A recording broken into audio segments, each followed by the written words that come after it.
One important way to make sure our birds are healthy is to observe their droppings. Abnormal looking poop can be a sign of illness, and the sooner we get them to a veterinarian for treatment, the better. There are three parts of a bird's poop. Urine is the watery part, so it's normal to see some wetness around poop. An increase in urine in one or two poops may just mean that they've eaten something watery, like fresh fruit, or have just taken a shower. But if their poop is consistently watery, it can be a sign of illness. Feces should generally have a long round appearance and should have shape to it. If they appear as a shapeless glob, it can be a sign of illness. The color is going to vary depending on what they've been eating, but consistent abnormal colored feces can also be a sign of illness.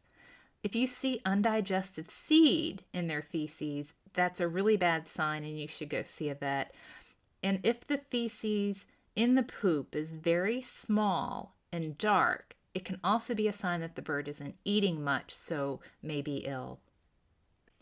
The urates are the creamy white looking part of the bird's poop. If urates are discolored, like if they're green or yellow rather than white, it can be a sign of illness too. You'll learn the range of what normal poops look like for your bird based on whether they've just showered or eaten something like a pomegranate seed. And the size will vary by the species. If you have a budgie, these components will all still be there, but the poops will just be very small. If your bird's poop is abnormal for more than just a few droppings, for a whole day or more, it's time to call your avian veterinarian to schedule an appointment. Now let's talk about what to have at the bottom of the cage so you can monitor the bird's poop. Some bedding sold for birds are actually harmful. Pelleted corncob bedding or walnut shell bedding can harbor mold and fungus, and these can cause respiratory issues for birds. Birds ingesting these beddings can also be problematic too because they can cause an impaction, meaning a blockage that can require surgery. This especially happens with young birds. Pine and cedar shavings are also harmful to birds because they have oils and scents that cause respiratory issues for birds. Some beddings, like pulp paper, are technically safe to use, but they really aren't recommended because it's difficult to see all components of a bird's poop on it. They work fine for cats and small animals, just not for birds. You just can't see a bird's droppings clearly in any kind of litter.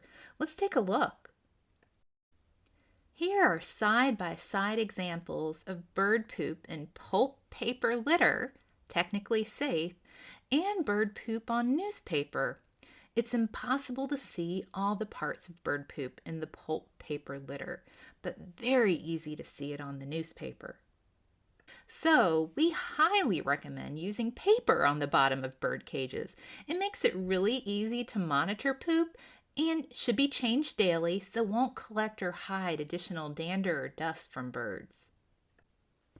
Now you can use paper towels, though you'll end up going through a lot in big bird cages, or newspaper, and if you don't have a good source of newspaper, you can buy unprinted newspaper, also called packing paper, on Amazon or from Uline.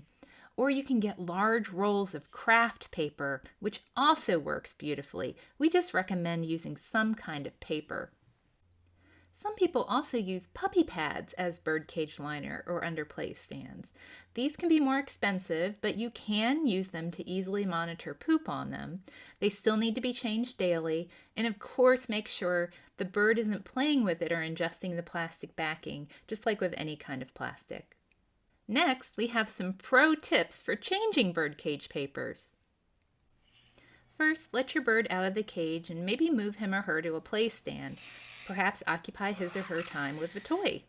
Most birds are protective of their cages. It's a natural behavior. So it's less stressful for both of you to service the cage at a time when they aren't inside of it. Next, after the bird is outside of the cage, get a spray bottle of water and spritz down the bird's papers before changing them. This is to protect your lungs, as it prevents dust, dander, and down feathers from releasing into the air when you move the paper around. Next, fold the paper inward and then roll. Fold the paper inward and then roll. This is to trap any dust, dander, etc. inside so you're not breathing it in. Just keep folding inward and rolling until you have a nice compact section of rolled up paper. To make folding in and rolling the paper even easier, when you put new fresh paper in the cage, curl the paper up a bit at the ends so it's easier to grab and fold in when you're ready to change it again. If you have a bird that won't shred the paper at the bottom of his or her cage, you can put the paper on top of the bottom grate. This saves some additional scrubbing and wear and tear on the cage, as you won't be scrubbing the grate bars then. Not everyone can do this, as some birds will completely shred the paper or will get nesty. If yours does that, just put the paper under the grate. You can still curl the paper up at the ends, again to make it easier when you're replacing it by folding it in and rolling though. Now we have safe, clean cages and an easy way to make sure our birds are healthy by monitoring their poop.